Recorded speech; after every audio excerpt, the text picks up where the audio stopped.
Hello, First Family ladies. We have been waiting for months to be able to bring you this news. Return is returning, and we couldn't be more excited about this fall's return event.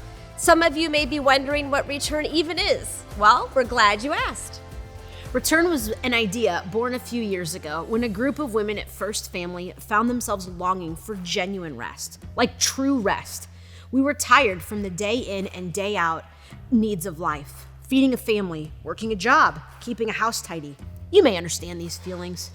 We found ourselves looking for rest in a lot of places: shopping, social media, naps, pampering ourselves. But none of that seemed to satisfy or rejuvenate our souls. So we began asking what needed to change. How could we wake feeling rested despite the chaos of everyday life?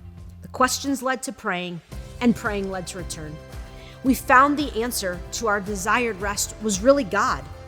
Now, the world is warring for our attention, and it fights for it in several ways.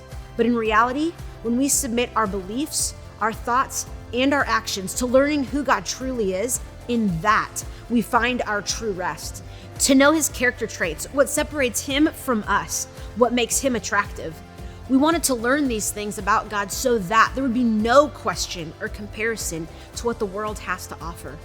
And so, part of Return was born, to truly know our God, to find rest for our weary souls. But there was more. We also found ourselves longing for true community, a place to be real, to open up about the trials of life and be encouraged by one another, to keep walking the walk, fighting the fight, growing in our relationship with the Lord and with one another.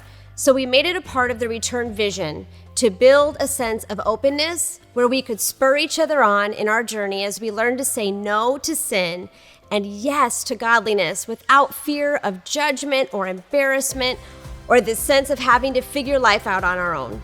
And from these two pillars, Return was born.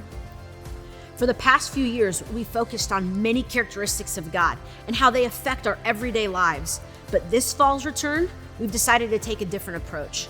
We've decided to look inward.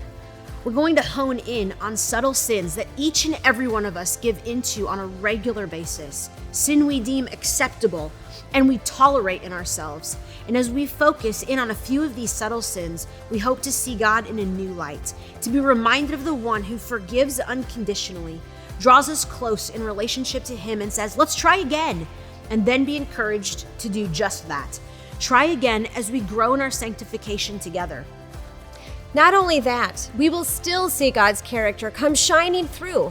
And anytime you get to know God more, you are able to draw closer to him and live more authentically to what God has designed for you. Will you join us on November 6th at 6:30 in the youth room for a time of true rest? We would love to see you there.